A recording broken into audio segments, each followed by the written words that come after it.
বিসমিল্লাহির রহমানির রহিম।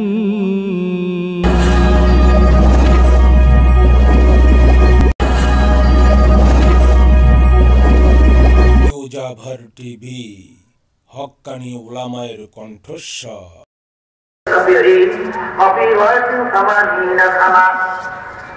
আল্লাহর বান্দাবান্দি আল্লাহর মাহবুবের সম্পর্কে কিছু সময় তখন নাকি মুরাকাবা করবে, চিন্তা করবে।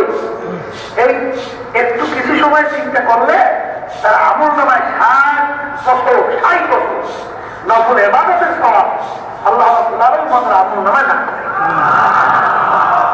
অন্য রাতের ভিতরে আছে 70 বছর, অন্য রাতের ভিতরে আছে 80 বছর নফল ইবাদতের সওয়াব বান্দার বান্দির আমল নামায় আল্লাহ দান করে। কারণ কি, ওই বন্দাবাদের যখন মাওলার মাহবুবের সম্পর্কে চিন্তা করে তখন ওই মাহবুবের হাতের পরিচয় তার কাছে এসে যায়। কথা ঠিক না?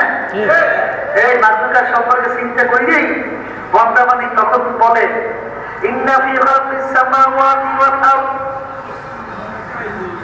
ওয়া ইখতিলাফিল লাইলি ওয়ান নাহারি লাআয়াতিন লিউলিল আলবাব। এই যে মাহবুব, আপনার রাত্র দিনের পরিবর্তন, আপনার এই মাহবুবের ভিতরে মাহবুবকে আমি দেখলাম যে আপনি যা সৃষ্টি করছেন কোন জিনিস আপনি বেহুদে বানান নাই, সব আপনি আপনার কুদরতে সব কাজের জন্য বানাইছেন। কথা ঠিক না? যখন বন্দা বান্দা এই উত্তর দেবে তখনই বন্দা বান্দি আল্লাহর কাছে বলবে যে রব্বুল আলামিন এখন দয়াময় করে আপনি আমাকে জাহান্নামের আগুন থেকে বাঁচান। এই বান্দাবান্দি যখন নাকি মুরাকাবা করবে তখন এই কথা তার থেকে বের হয়ে আসবে। আর একটা মুরাকাবা বলছিলাম সায়রে শান্তি, অর্থাৎ নিজেকে নিয়ে চিন্তা করা, তাকে অনেকে বিভিন্ন কায়দায় আল্লাহ রাব্বুল আলামিনের পরিচয় বর্তমানে একজন বৈজ্ঞানিক দাবি করে, বৈজ্ঞানিক দাবি করছে। আবার এরা বর্তমানে আবার বুদ্ধিজীবী হচ্ছে, এদেরকে বুদ্ধিজীবী বলে। ঠিক আছে, মানে মানুষের বুদ্ধি থাকে মাথায়, এখন তাদের মাথা থেকে বুদ্ধি আসা কোন চিন্তায় বুদ্ধিজীবী।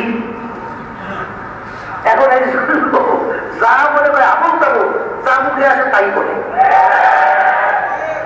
কারণ মাথার বুদ্ধিটা এখন তো ম্যানেজ করে দিবো। এখন তো মাথায় নাই, এখন তো চিন্তায় আছে, এখন তো চিন্তা দিয়ে না বলে তা বলে। কথা ঠিক না? বলে আসমানে যায়, আকাশে যায়, তত তালাশ করে আল্লাহরে বলে যাই করা বলছে বলে কই আল্লাহর বলে তালাশ করে ভাই। আর তোরা বাদি কে আছে কথা বুঝেন নাই? আল্লাহ রাসূল সাল্লাল্লাহু আলাইহি ওয়াসাল্লাম বলছেন যে তোমরা তাফাক্কুর করো ফি খালকিল্লাহ ওয়া লা তাফাক্কুরু ফিল্লাহ। তোমরা আল্লাহর মাখলুকাত সম্পর্কে চিন্তা করো, আল্লাহ সম্পর্কে চিন্তা করতে চাইও না। কারণ আল্লাহ সম্পর্কে চিন্তা করার সেই শক্তি, সেই ক্ষমতা আল্লাহ রাব্বুল আলামিন কোন মানুষের জেহেনে ভিতরে আল্লাহ দেয় নাই। এই মানুষের জেহেনের ভিতরে সীমাবদ্ধতা আছে না? না নাই, আপনি সবই বুঝেন। আজ পর্যন্ত মানুষ কি আবিষ্কার করতে পারছে? পাশে কিছু আবিষ্কার, এখনই তো মানুষ সম্পর্কে আবিষ্কার কিছুই করতে পারে। করোনা ভাইরাস কোন দিকে ঢোকে দিশেও পায় না। কিছু সময় বলে সংক্রমণ একদম যারা সবাই অনুসারে জমুক জায়গায় যায়, একদল আছে না। আর ইসলাম তো কোনো সংক্রমণ, এগুলো আর ইসলামের ভিতরে বিশ্বাস নাই, এগুলো আল্লাহ সংসার এগুলো নাই। এগুলো কি কথা বলতে কিছু নাই। তবে কোন জায়গায় যদি মহামারী লাগে সেখানে কেউ যাবে না, আর ওখান থেকে লোক আসবে না, এরকম আছে। কিন্তু সহজ হয়ে কথা দেখতে হবে। যাই হোক, এখন ওরা চিন্তা করতে আছে সংক্রমণ, ওদের কথা বুঝছি। সুবহানাল্লাহ, পাঁচতলা বিল্ডিং এর ভিতরে জায়গা ভালো করে রুম চতুর্দিক দিয়া কোনো ভাগ ফকুট নাই, হয়তো করোনা যদি ঢুকে এই যে সবার এমনকি খানা খানা খাইতেছে আপনাকে কাছেও যায় না, লিফট আছে না, লিফটের কাছেও যায় না। আল্লাহর কি কুদরত, যত হিসাব নিকাশ করে দেখছে সব গুণারই বেরিয়ে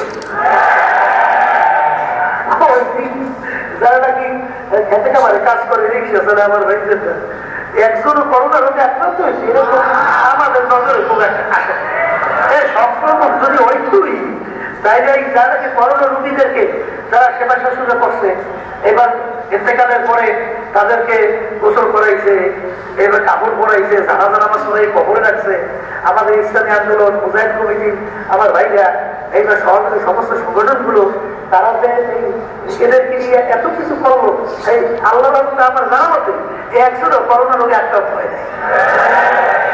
তাহলে এদের তো আগে হবে কথা কিন্তু হয়েছে হয় নাই, ওরা তো ফুটে মারা আটকাইছে কিন্তু সেখানে ওদেরকে যে প্রথম আক্রমণ করছে কথা ঠিক কিনা? ওদের বিশ্বাস তো ওইটা। আর আল্লাহ রহমতে আমাদের বিশ্বাস হলো সরাসরি বলতে কিছু নাই, আল্লাহ বলতে পারবে না আক্রমণ করতে। আর আক্রমণ যদি আল্লাহর পক্ষ থেকে হয় ফিরেও পারবে না। তবে সতর্ক থাকা এটা কিন্তু ইসলামের ভিতরে কথা ঠিক না, সবার সব বিষয় দেখা লাগবে। তাই যে কথা বলতে চাইছিলাম যে ওরা আবিষ্কার করছে শেষ পর্যন্ত ওরা বলতেছে আমাদের যত শক্তি ক্ষমতা যা কিছু ছিল সব শেষ। এখন বলতেছে উপর ওয়ালার দিকে তাকাইয়ে তার কাছে বলো,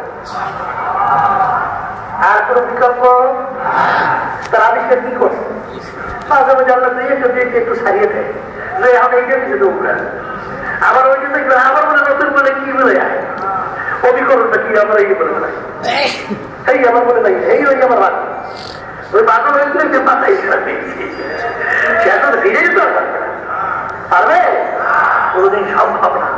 তা এই যে মানুষ বাইসে রয়েছে এইটাই আইসিউত আবিষ্কার করতে পারছে পারে নাই। যে রক্ত কণিকা মানুষের শরীরের ভিতরে দৌড়াদৌড়ি করে এই সংখ্যার পুরো শেষ নাই, ঘন্টায় 5 মিনিট থেকে দৌড়ায়। ওরা আবিষ্কার করে বলছে একটা রক্ত কণিকা আরেক রাস্তায় ঢুকলে সঙ্গে সঙ্গে মানুষ মারা যাবে। কেমনে চলে কে চালায় আসলে আবিষ্কার করতে পারে না। আবিষ্কার করতে হাড়ের উপরে পোটা পড়তেছে নামতেছে, কোন জিনিস পিছনে শক্তি দেয় না হইলে ওটা লড়েও না চড়েও না, কিন্তু হাড়ের গোটা তো উঠতেছে নামতেছে, কিন্তু আজ পর্যন্ত আবিষ্কারই করতে পারে নাই পিছনে শক্তি চাই। তা চলে কেমনে? আল্লাহ রাব্বুল আলামিন তোমাকে আমাকে হাত তৈরি করিয়া আল্লাহ রাব্বুল আলামিন হুকুম করছেন আব্দুল করিমের হাত চলো চলতে আছে, হ্যাঁ রহিমের কাছে হাত চলো চলতে আছে। আবার যখন বলবে বন্ধ কথা ঠিক কিনা? এই জন্য আল্লাহ রাব্বুল আলামিন বলে আমার পরিচয় আমার পাইতে চাও সমুদ্রে যাওয়া লাগবে না, আসমানে যাওয়া লাগবে না, তোর নিজের দিকে তাকা।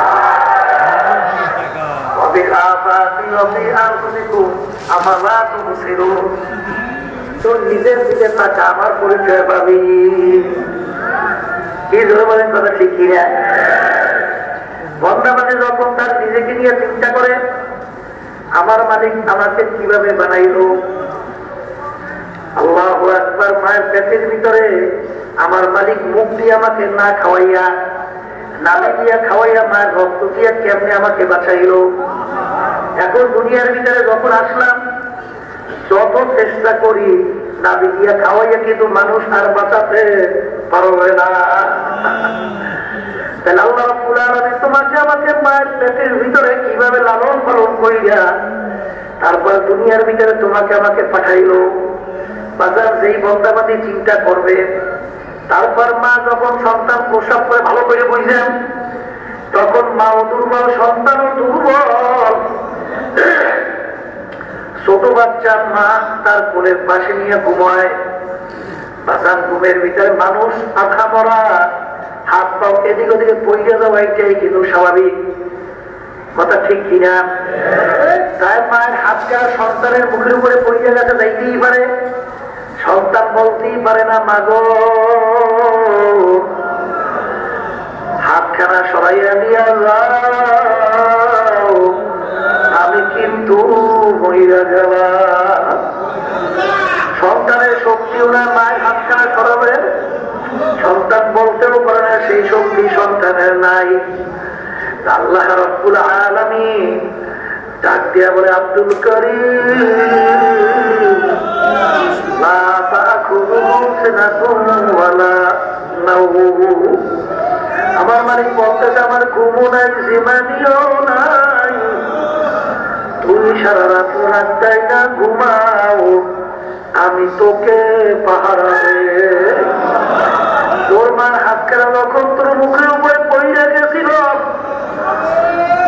তরুণ মায়ের হাতখানা সরাইয়া দিয়েছিলাম, আমি মাওলা কুদরতি ভাবে সরাইয়া দিয়েছিলাম। এ বান্দা বান্দি ভালো করে বুঝিস, তুই দুনিয়ার ভিতরে আসো, বাজারদেরকে বলবো যারা একটু বড় লোক আল্লাহ বানাইছেন, সম্পদের মালিক হয়েছেন, যারা একটু শিক্ষার দিক থেকে উঁচু লেভেলে আল্লাহ পৌঁছাইছেন, আমি বিশেষ করে বংশজাদের বড় বংশে আমি সেই বাজারদেরকে বিশেষ করে বলবো, বাজার বাজারে একটু মাঝে মধ্যে একটু চিন্তা করো, একটু মুরাকাবা করো। মানুষ কিন্তু সমস্ত মাখলুকাতের ভিতরে এক পর্যায়ে দুর্বল। বাজার অন্যান্য মাখলুকাত কিন্তু সৃষ্টির দিক থেকে সবল। মানুষ একজন 80 বছর গড়ে বয়স হয় না, মানুষ কিন্তু বাংলাদেশে কম।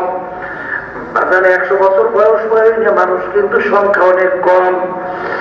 বয়সের দিক থেকে মানুষ কিন্তু দুর্বল। একটা সাপের নাকি হায়াত প্রায় 250 বছর, একটা গুলশাবের হায়াত নাকি প্রায় 350 বছর। বাজার হায়াতের দিক থেকে মানুষ কিন্তু দুর্বল, পশু কিন্তু সবল। শক্তির দিক থেকে মানুষ দুর্বল, পশু কিন্তু সবল। আমরা মানুষ 5 কেজি একসঙ্গে গোছ খাওয়ার শক্তি কোনো মানুষের নাই, কিন্তু একটা পাগের নাকি দৈনিক খোরাকি 17.5 কেজির মতো গোস্ত। একটা হাতির কত খোরাক, একটা গরুর কত খোরাক। তারা খাইতে পারলেই যদি মানুষ হইতো, তাহলে হাতিটাকে বড় মানুষ বলা লাগবে। বাজার ওদিকে তুমি চোখের পাওয়ারের দিক থেকে বলবা, আমরা অন্ধকারে চোখে দেখি না,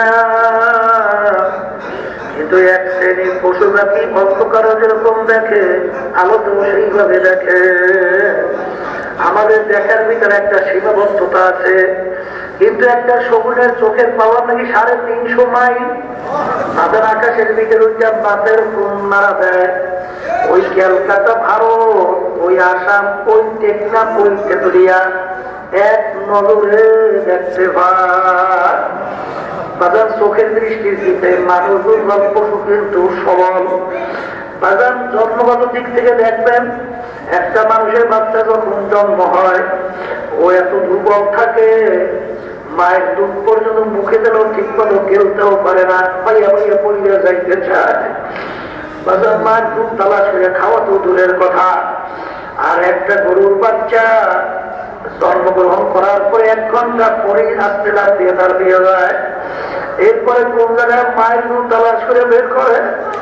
মায়ের দুধ যদি পোলারের ভিতরে শক্ত হয়, মাথা দিয়ে ঠুস দিয়া নরম করিয়া বের করিয়া তারপর খায়। আল্লাহর বান্দারা একদিনকে চিন্তা করছো যে আল্লাহ রাব্বুল আলামিন জন্মগত তোমাকে আমাকে দুর্বল বানাইলো, আল্লাহ রাব্বুল আলামিন পশুকে সবল করিয়া তৈরি করলো। বাজান আমার মায়ের বুকের ভিতরে এমন খাদ্য বাচ্চার জন্য মাওলা তৈরি করলো, তামাম দুনিয়ার সমস্ত ডাক্তার একমত, মায়ের দুধের যে বাচ্চার জন্য এত ভিটামিন যুক্ত খাদ্য দ্বিতীয় দুনিয়ার কেউ তৈরি করতে পারে না।